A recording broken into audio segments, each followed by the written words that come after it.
자, 안녕하십니까. 홍한상입니다.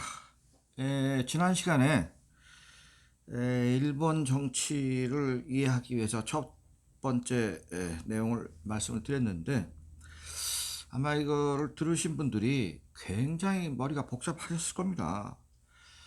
일본이 제가 한국보다 9배가 복잡한 나라라고 그때 말씀을 드렸죠. 제가 그 일본 정치를 처음에 들여다볼 일이 있어서 한 5년 동안 집중적으로 그 책을 본 적이 있는데, 한 5년 동안 헷갈리더라고. 그게 복잡해요. 예. 그래서 복잡하신 건데 당연한 거고, 지난 시간에 그 결론을 딱 하나 말씀드리면, 일본 정치의 뿌리는 사조도시다.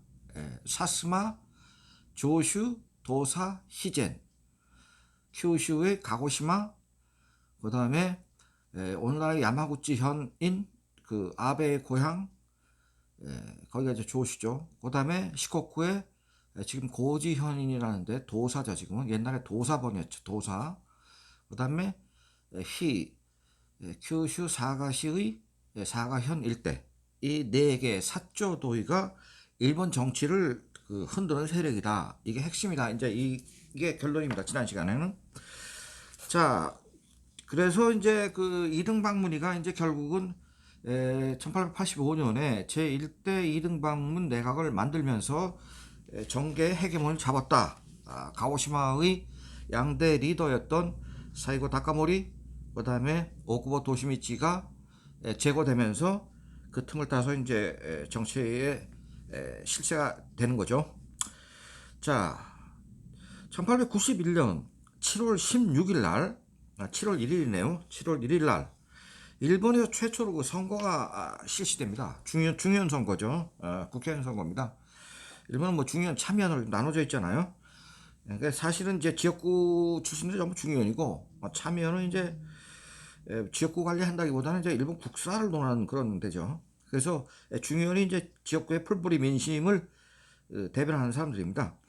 1891년 7월 1일 날 이제 300명이 당선이 돼서 이제 중요히 됐습니다. 그때 당시 일본의 인구가 3,900만 명이었습니다. 제가 조사해 보니까 3,900만이더라고. 많았죠. 그때 3,900만이. 그런데 이 선거를 할 때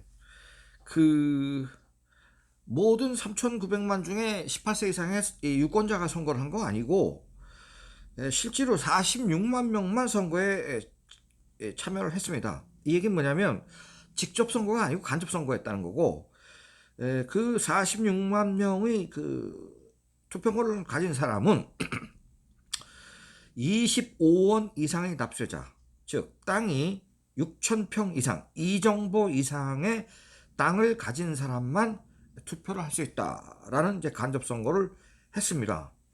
그런데 이 300명이 당선이 됐는데 지역구에서 제1여당인 2등 방문의 여당이 참패합니다. 여기서 첫 번째 선거에서 300명 중에 여당은 100석 정도만 지금 확보를 했고, 200명, 나머지 200명은 야당인 자유당, 그 다음에 개진당, 큐슈 진보당. 그래서 야당인 자유당이 130명을 가져갔어요. 제1야당이.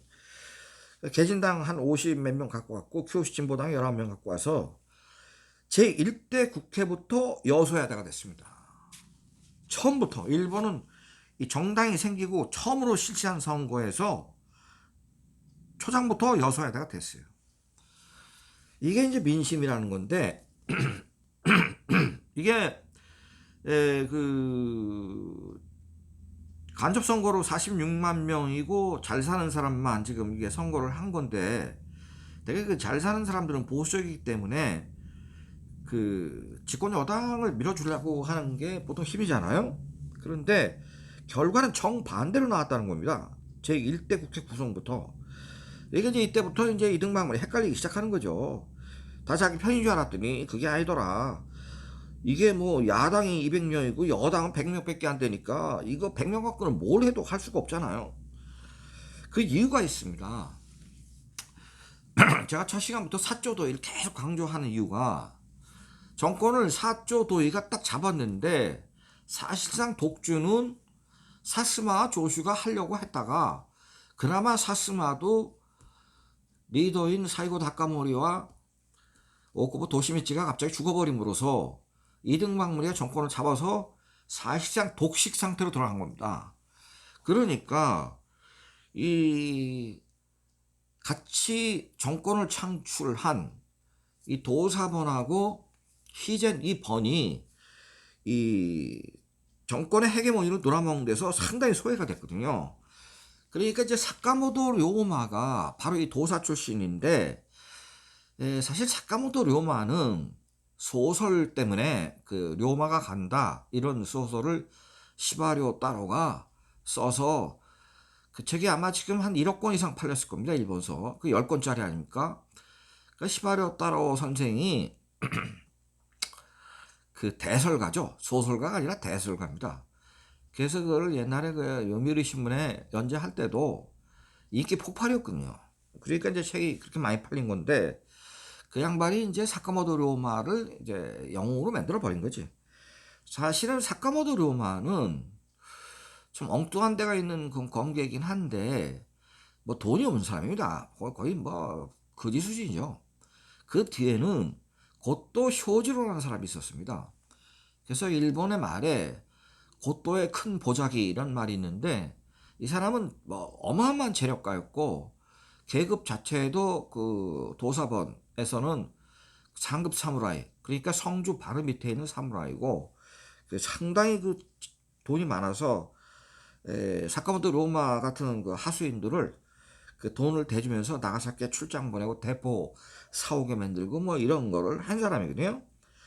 그러니까 이제 고토 쇼지로 같은 사람 입장에서는 이게 이등박무리가 독주하는 게 꼴보기 싫은 겁니다. 그러니까 이 도사 같은 데서는 아마 전혀 그 이등박무리한테 협조를 안 했고 또 하나의 변수가 있는데 그 도사 쪽의 그 사무라이들이 누구하고 결탁을 하냐면 후쿠자와 유기치하고 결탁을 합니다.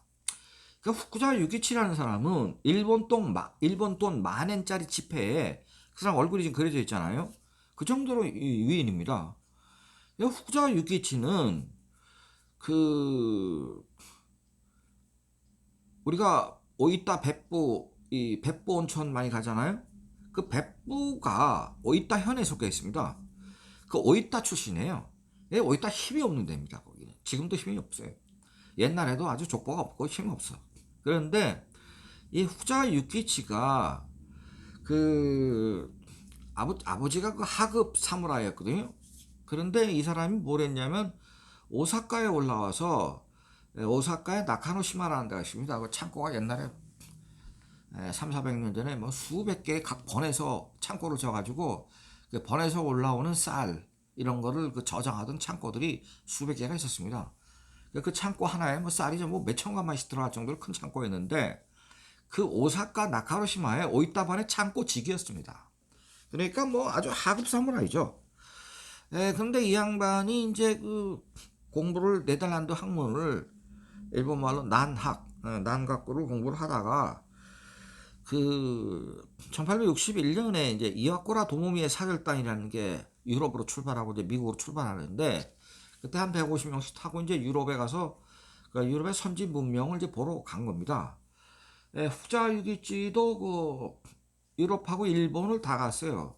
근데 거기 꼈다는 게 참 대단한 건데 그 당시에 그 엘리트들만 150명이 가는데 거기 꼈어요.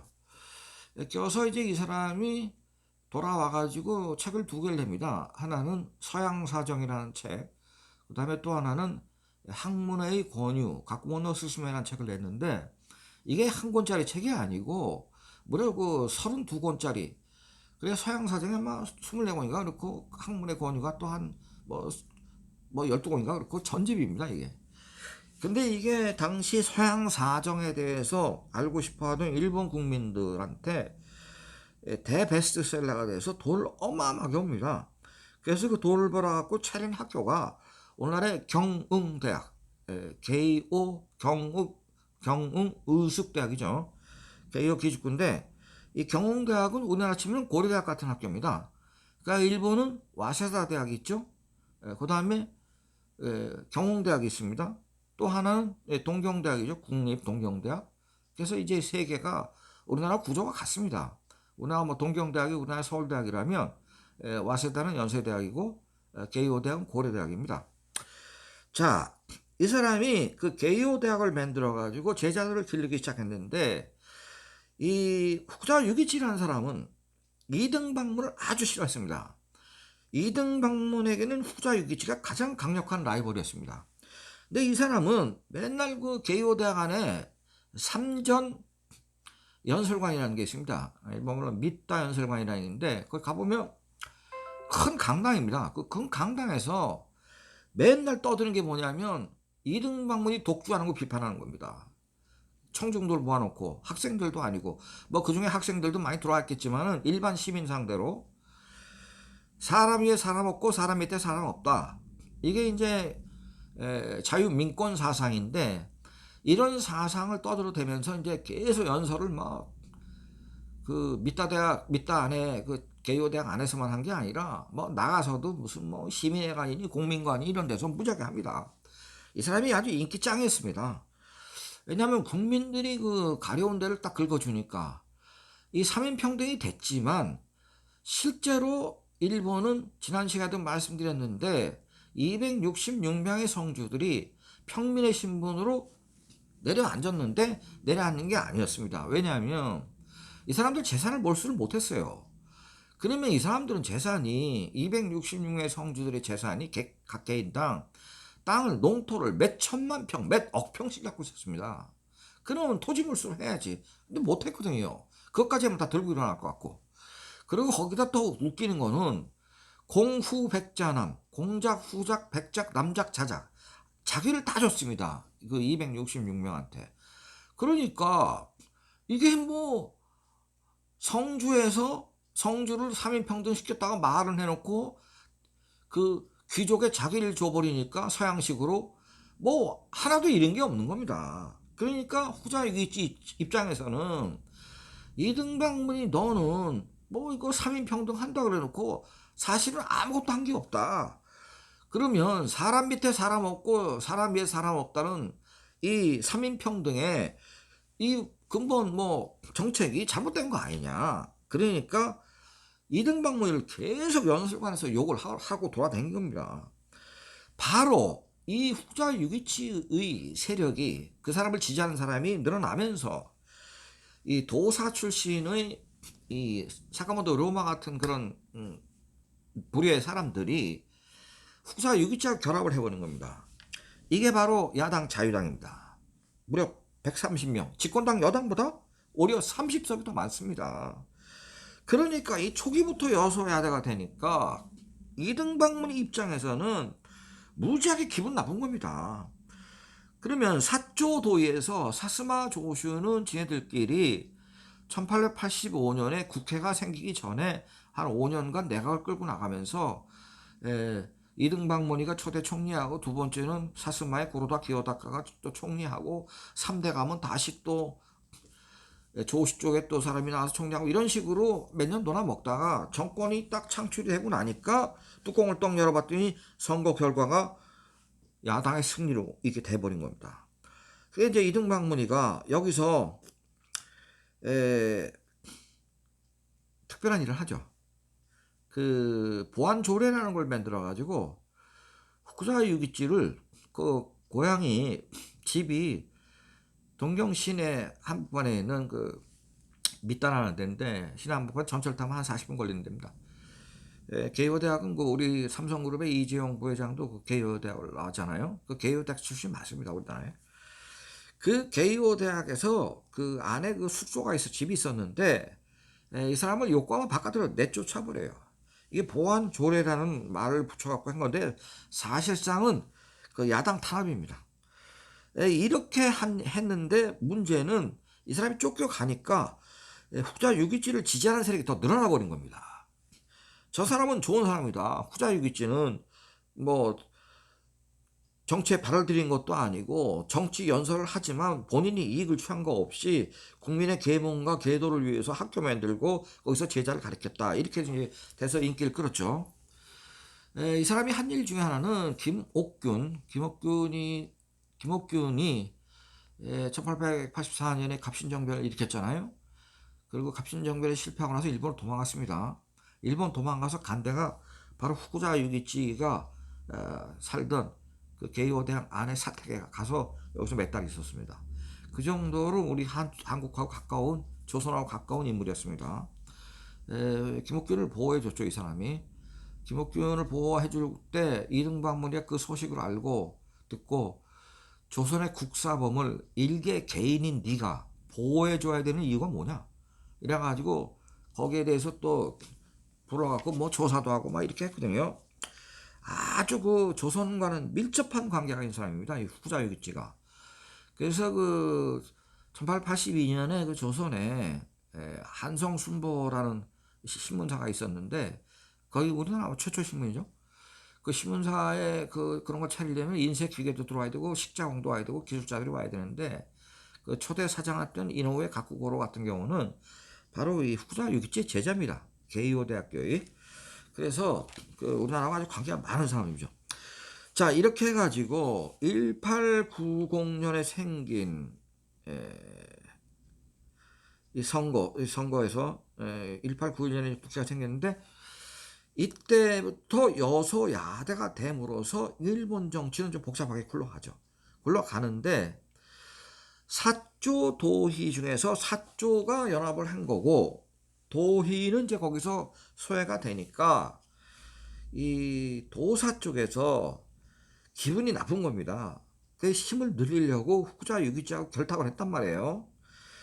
그래서 1891년부터 1947년까지는 사조가 놀아먹지만 도사와 희젠이 자기네 지분을 계속 요구합니다. 그래서 결국 이제 총리 한 사람이 희젠 쪽에서 나왔는데 그 사람 이름이 오쿠마 시게노부라는 사람입니다. 그러니까 희젠, 소위 규슈 사가현은 지난 시간에 말씀드렸지만 경제력 65만석, 조선의 도공을 350명 잡아가서 그 조선의 도공한테 죽어라 하고 도자기를 굳게 만들어서 이 도자기를 만든 게 네덜란드의 동인도 회사를 통해서 100년 동안 수출을 해가지고 벌은 돈이 금으로 68톤이고 그때 번 돈 가지고 영지가 17만 석이었는데 영지를 갖다가 그 5배로 늘려버리거든요. 그 돈이 많으니까. 그 희젠번의 리더는 에도 신베이라는 사람입니다. 1870년에 에도 신베이가 사이고 다카모리하고 같이 한 통속이 돼가지고 정한론을 주장했다. 정한론을 주장하다가 에도 신베이가 그 처형당해버리거든. 사가현의 그 방침과 맞지 않아요. 성주가 봤을 때는 저게 지금 중급 사무라이밖에 안 되는 놈이 쓸데없는 짓거리 하니까 그거 죽여버리거든. 그래서 그 에도 신베이가 죽고 난 다음에 정한론이 이제 사가현에도 있었단 말이 됩니다. 그래서 죽고 난 다음에 그 바톤을 이어본 게 바로 오쿠마 시게노부. 그러니까 소위 와세다 대학을 만든 사람이죠. 이 사람이 이제 사실은 이 중간에 한번 총리를 합니다. 총리를 해서 희젠번의 지분을 이제 찾아간 거죠. 그런데 도사 쪽에서는 그 지분을 못 찾았어요. 못 찾아서 이 도사가 결국은 후쿠자 유기치는 그 뭐 당수를 지내거나 이런 사람 아닙니다. 정치의 일선에 나서진 않았는데 계속 그 뒤에서 핸들링을 하죠. 이 정치를. 그리고 자기가 기른 제자들이 나중이 되면 일본 국회의원의 3분의 1 정도가 여기 자기 제자들이 차지해버립니다. 그러니까 이 사람은 당수는 안 해도 자기의 제자들이 지분이 있기 때문에 뒤에서 막강 권력을 행사를 했습니다. 그러니까 이제 굉장한 리더죠. 그러니까 뭐 이 사람이 일본 돈 만행짜리에 그 사람의 얼굴이 그려져 있다는 거는 지금 일본 국민들한테도 상당한 그 인기를 끌고 있었던 겁니다. 이등박무는 옛날에 그 1000행짜리 지폐에 그려져 있다가 그나마 아시아의 그 제국들을 침탈한 원흉이 돼가지고 그걸 다 빼버렸단 말이에요. 요번에 이제 일본이 화폐 개혁을 하면서 만행짜리의 후자 6위치는 지금 현재 일본의 여러 가지 사정과 맞지를 않으니까 시부자 H로 교체한다라는 설이 있습니다. 시부자 H는 일본의 그 초대 국립은행 총재라는 사람입니다. 근데 이 사람은 은행 총재라서 이 사람이 존경받는 게 아니고 은행을 만들면서 국책은행을 만들면서 그 자금으로 일본의 기업을 500개를 탄생시킨 사람입니다. 그러니까 일본이 오늘날의 그 경제 대국으로 만든 그 기초를 이 사람이 공사를 한 사람이거든요. 그래서 이제 시부자 H가 지금 만엔짜리로 들어간다고 하는데, 말하자면 이등박문희가 미쓰비시 그룹은 일본의 그 도사 쪽에서 그 온 이와사키 야타노가 만든 겁니다. 그러니까 이 도사 쪽에서는 정치적 지분은 별로 없었는데 이등박문희 입장에서는 300년 동안 재벌을 해온 미쓰이나 스미토모 좀 기분이 나쁜 겁니다. 이 300년씩 하니까 돈도 너무 많고 그 300년 닦아온 그 기초가 있기 때문에 일본 정계에 인맥이 많습니다. 그러니까 잘 그 흔들 수가 없죠. 그래서 시골에서 올라온 하급 사무라이 출신인 이와사키 야타로를 미쓰비시 재벌을 만들어 가지고 이등박문희가 아주 집중적으로 그 지원을 하거든요. 그 지원이라는 게 뭐냐면 돈을 벌 수 있는 아이템을 계속 던져주는 겁니다. 그 첫 번째가 일본 우선 주식회사라는 겁니다. 일본으로 해외에 댕기는 배, 일본 국내를 운항하는 배의 회사, 최대의 여객선 화물선 회사를 이권을 줘버린 겁니다. 그래서 이 미쓰비시 재벌이 여기서부터 이제 떼돈을 벌기 시작해가지고 뭐 미쓰비시 중공업이 2차 세계대전 때는 하와이의 진주만을 폭격할 때 제로센 전투기를 거기서 만들지 않습니까? 가미가제. 그 다음에 야마토 전함도 걔들이 만들었습니다. 그러니까 일본의 경공업과 중공업을 다 줘버렸거든요. 그래서 미쓰비시 재벌이 탄생한 건데, 자, 이렇게 해서 1948년 이제 일본이 이제 패전을 하죠. 1945년에. 패전할 때 하나 주목해서 봐야 될 사람은 그 패전 당시에 이제 총리가 있었는데 그 메가더 정부가 GHQ 소위 일본 전시연합사령부를 만들어 가지고 일본을 접수하잖아요. 일본이 이제 8월 15일 항복을 해버리니까 메가더가 와서 일본을 접수하면서 전범들을 채용을 하잖아요. 그래서 메가더는 일본 천황을 채용하려고 했습니다. 왜냐면 전범의 주범이 쇼와 히로히도입니다.